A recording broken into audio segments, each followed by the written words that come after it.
This video was brought to you by Stormberg, a route planner, MisterGreen, Kempower and Marcus Bil. Yo, what's up? We are now at Untitled, and behind me here you see the BMW i4. This is the rear-wheel drive. It's also called eDrive40. So in this video I'm going to check how much range we have. I don't need to retest everything because I already tested the same car with all-wheel drive, the same battery. So we only need to measure the consumption. Oh yeah, let me check. Well, very important. Oh, we have the Hankook tires. Hankook Ventus S1 Evo 3. But you see more modest dimension now. 245, 45, 18. This should be good. Okay, maybe the rims are not the most aerodynamic. It's all metal. They don't use plastic like some other car manufacturers. And then let's check where is it staggered? No, okay, 255, 45. Yeah, so we have staggered. But this is like, okay, no joke. This is the poor man's BMW. I will show you soon why. But it looks just like an i3. I mean, sorry, the i4. But we don't have the adaptive dampers. We have at least a motorized liftgate. Just show you here. So that's good. And also they included, what the heck is this thing here? That's nice. So it's easy accessible there, you know, when you need it. I guess they need it very often when you drive BMW. In the back here, we actually have 2 USB-C here and some HVAC controls. But it's quite cramped in here, just like you know the i4. However, listen to this. We'll go inside. Oh, I love that sound. Huh? Name another car with frameless windows that has this awesome door closing sound. Oh yeah.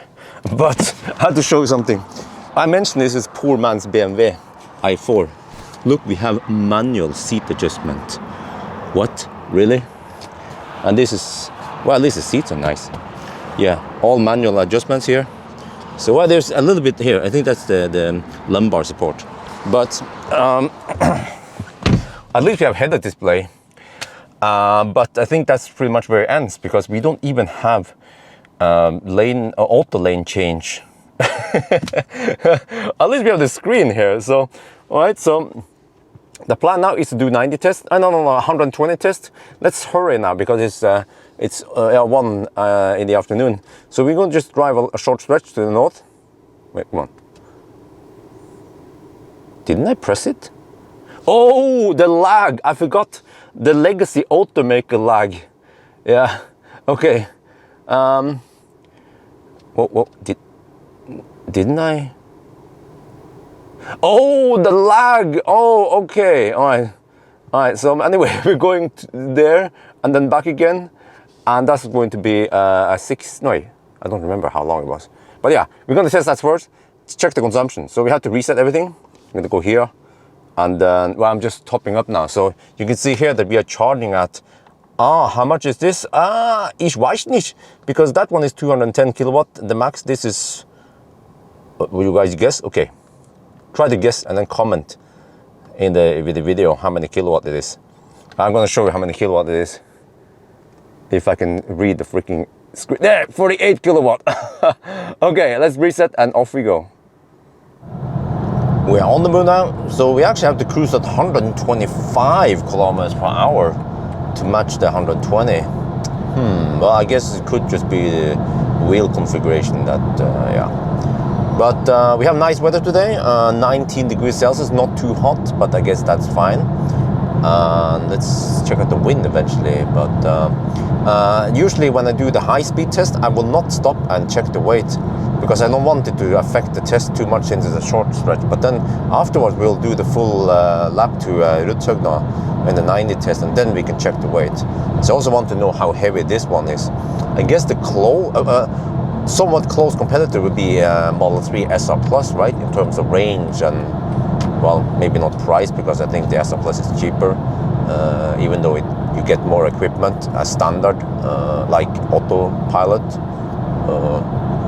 But okay, we don't have head-up display on Tesla. But okay, that's a different story. So yeah, it's nice weather. It's always nice weather when I do range test. Except for when I can only borrow press cars for 2-3 days. Then like the Hyundai Ioniq, I had to do it in the rain, or I don't remember how it was. But normally I borrow press car for a whole week, and I pick days when we have nice weather, because for the rest of Europe it's also not always nice weather, so we want to make it as realistic as possible. And you know, because this is a poor man's BMW, it doesn't even have double glazed windows on the side here, and I can actually hear that we have slightly more noise. How is the wind today? Okay, we have a little bit of wind on Mjøsa today. Yeah, it's actually called Mjøsa, not Mjøsen. I can stop trolling now because it's not working anymore. So I guess one day when people understand I'm trolling about what the heck is this thing, I will also stop trolling about that one. But for now, people fall for it every time. But despite not having double glazed window, I think this car is still quiet. And it could be because we have 18, wait, was it 18 or 19? I have so short memory. It's probably 19 inch, but I think it was 245, 45 and 19 was it. But the clue is that we don't have low profile tires, and I like it. I like that we actually get some not top spec press cars. But let's check over here, because the asphalt is supposed to be getting rougher. Let me see over here. Oh, okay, here. Oh, you see? Remember, I recently tried the Model Y. You could actually hear a little difference. But here, you could almost not hear any difference between the rough ass and the smooth ass. So that's how it is with Deutsche Elektroauto. Oh yeah. We're on the way back now, but wow, look at this consumption. 177 watt-hour per kilometer. Huh? Model 3, go home. Well, okay, we have a little bit of headwind, and we have to also go uphill on the way back, so most likely this one will be higher, but maybe not that much higher, because remember that we have some kinetic energy we have to release once we slow down again. We're back at the starting point, and look at this, 183 watt-hour per kilometer. Wow, that is almost as good as Model 3. And for example, better than Kona, better than most cars at 120 kilometers per hour. You see it's 20.5 degrees over here. So right, now we're gonna do the 90 test, because we have to check out what the distance error is. While we're on the move again, so I'm gonna show you here that we have head-up display, we have an instrument cluster. It shows you the percentage state of charge. I like it. Yeah, we are always driving in B mode, of course, because that's the most efficient way. And you have to cruise at 94 on the speedo to match 90. All right, we will go now to the turnaround point at Rudshøgda, and then we'll see. So for right now, yeah, the consumption will stabilize. So wild guess, if we were just slightly below Model 3 or above rather, yeah, above Model 3, then maybe we will have around 140 watt-hour per kilometer. Yeah, I guess these Hankook tires, they are probably fairly efficient. I'm not sure about the noise levels and everything like that. Oh, what was the wind now?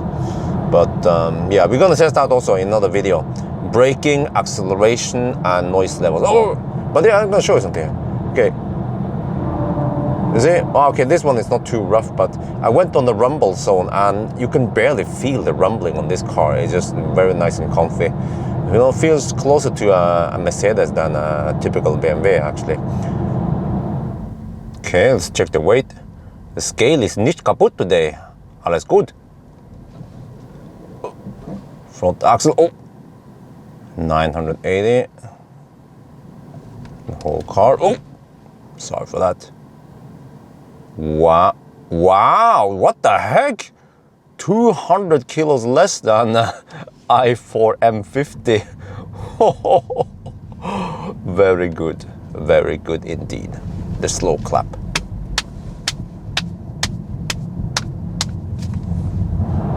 Oh, I'm coasting now. Seems like this motor, when you coast it, you have almost no friction, nothing holding you back. Okay, let me check Mjøsa today. Okay, a little bit of wind, all right, that's fine. But look at the consumption. Model 3, go home. Ioniq, go home. Kia, go home. There is a new boy in town now. Huh, interesting. See, I navigated to a destination, And in the instrument cluster here, we cannot see how many percent we arrive with. So when I tried the other BMW i4 and iX, they were higher trims with more equipment. And those cars have that estimation. So I guess with this one, if you want it, you have to buy some kind of package. I guess they bundle stuff in packages. I'm not sure which one it is, but probably maybe the navigation. Yeah, I'm guessing it could be the one where you also get autosteer. And that one also includes a very essential feature, which is to estimate how many percent you will arrive with. So in my opinion, I don't like that. It should be standard, stuff like that. But also, I'm going to show you another thing. Here we have something called turn signal. So it is to signal to other people where you are going. So you see, if I turn it, if I flip it upwards, there is this indication there saying that you will turn right. And then if you flip it the other way, you will turn left. And by doing this, you will improve traffic flow. And do you know, the best thing about this BMW is that even though it's the poor man's BMW, this turn signal is included. Wow. So let's test the sound system. This car does not have the Harman Kardon speakers, it's just standard. So we have to find out how good it is.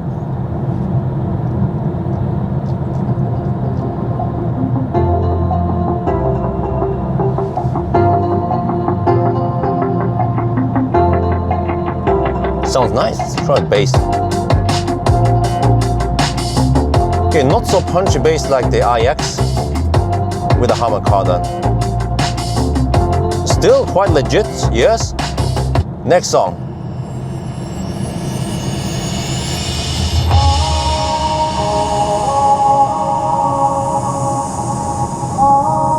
Sounds nice and clear.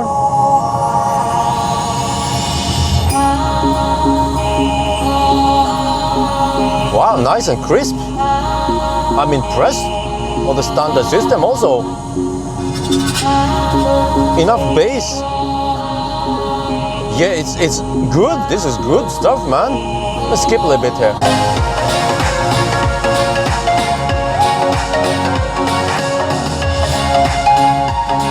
Wow. Next. Oh yeah, epic one. Arctic Circle song. Listen how it is. Yeah, it sounds nice and clear again.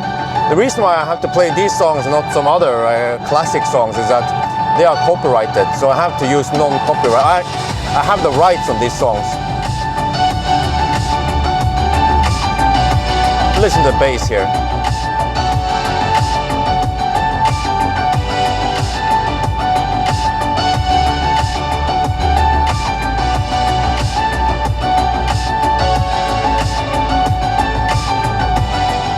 Very nice.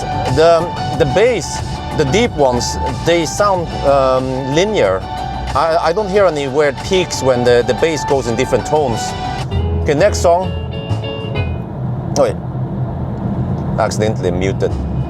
That you might again for just one dance, to let my blue heart pretend. Sounds natural, sounds pleasant.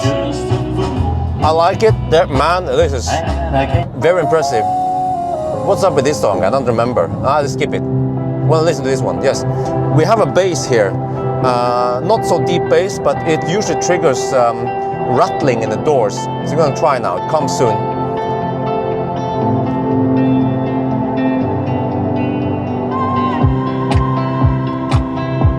Wait. Yep, I hear some rattling in the doors.